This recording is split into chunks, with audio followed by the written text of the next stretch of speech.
Hi friends, welcome to Vani Ganamaneni channel. ఈరోజు మా ఇంట్లో బ్రేక్ఫాస్ట్ వచ్చి ఇడ్లీ చికెన్ పులుసు. ఇడ్లీ చికెన్ పులుసు అంటే మా ఇంట్లో చాలా ఇష్టం. మార్నింగ్ టిఫిన్కే అందరం ఇడ్లీ చికెన్ పులుసు తింటాము. చాలా చాలా బాగుంటుంది. ఒకసారి మీరు కూడా ట్రై చేయండి. మేము చేసేది ఉప్పుడు బియ్యంతో ఇడ్లీ చేస్తాము. రవ్వ ఇడ్లీ చేయడం నాకు రాదు, తినడం కూడా నాకు పెద్దగా ఇష్టం ఉండదు. అందుకని ఎక్కువగా ఉప్పుడు బియ్యంతోనే ఇడ్లీ చేస్తాము.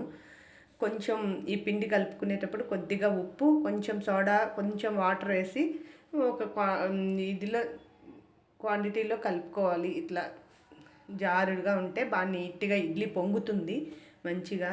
ఇడ్లీ పాత్ర పెట్టి అందులో వాటర్ వేసి ప్లేటుకు కొంచెం ఆయిల్ కానీ వాటర్ కానీ చల్లి వేసామంటే ప్లేట్లో ఇడ్లీ అతుక్కోకుండా ఉంటుంది. మూత పెట్టేసి 5 to 7 minutes పెట్టామంటే ఇడ్లీ రెడీ అయిపోతుంది. ఇడ్లీ పాత్ర తీసి మూత తీసి ప్లేట్ కింద పెట్టి కొద్దిగా వాటర్ చల్లాలి. చల్లి స్పూన్తో తీసామంటే నీట్గా ఇడ్లీ వచ్చేస్తుంది. అట్లా ఇడ్లీ వచ్చాక దాన్ని తీసుకొని దాంట్లో కొంచెం చికెన్ పులుసు వేసుకొని తిన్నామంటే సూపర్గా ఉంటుంది.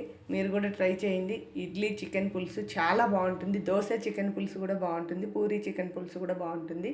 ట్రై చేయండి.